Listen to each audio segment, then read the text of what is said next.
becoming a master manager. Okay. So what happens is at this stage, a lot of founders think, okay, chalo, now I have a salesperson, I have a EA, I have a customer success person, I am the boss now. Now what will happen is I will just sit, or maybe I'll just go to Bali, and somehow this team will make me a lot of money and I'll be happy and successful, because that is how they show you in the movies, correct?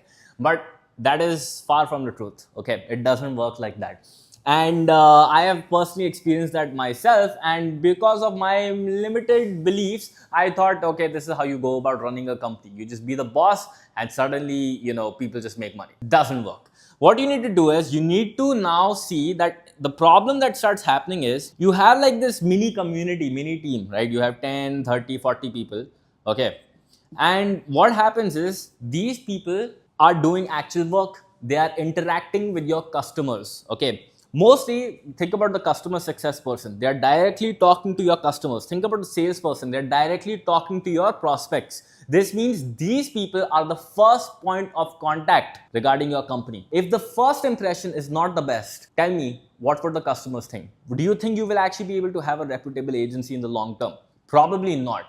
And this is when you have to step up and really be in a position where you can actually become a master manager. At this stage, the biggest mistake a lot of agency owners do is they get distracted, okay? Because the revenue range is anywhere between 20 lakhs a month to even 1 CR a month. This is when they think, okay, so now I've cracked it. I should probably appear on podcasts now, okay? Because now I want to show people that, oh, look, I've become successful.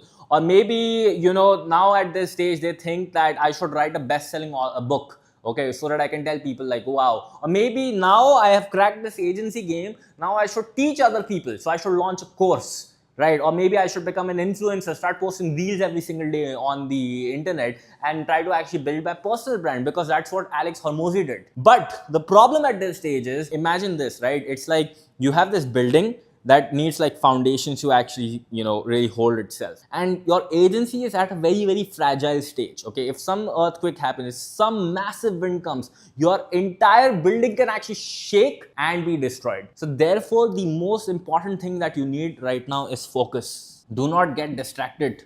Okay. All you need to worry about right now is making your team much more efficient and richer and much more quality. Right? You need to start focusing on their culture. You need to start thinking about how exactly are they interacting with their customers. So, for example, at this stage, your entire goal should be QC, which is quality check. That's all, right? And I did this for approximately a year or two of my company, where I was the sole manager, making sure almost everything gets vetted through me. So this means I was quality checking all the onboarding calls that took place. My question is, when was the last time you as the founder really heard how exactly your customer success team really interacts with your customers? When was the last time you actually gave them feedback on it? And then it comes down to reviewing a lot of sales calls. How is the salesperson pitching to your customers? Are they pitching in a decent way? Are they ethical? Are they over-promising, under-promising? What exactly is happening, right? And how does that experience really look like?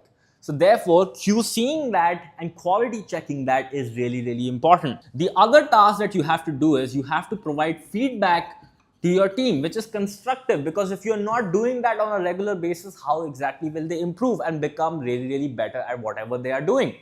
It won't be possible.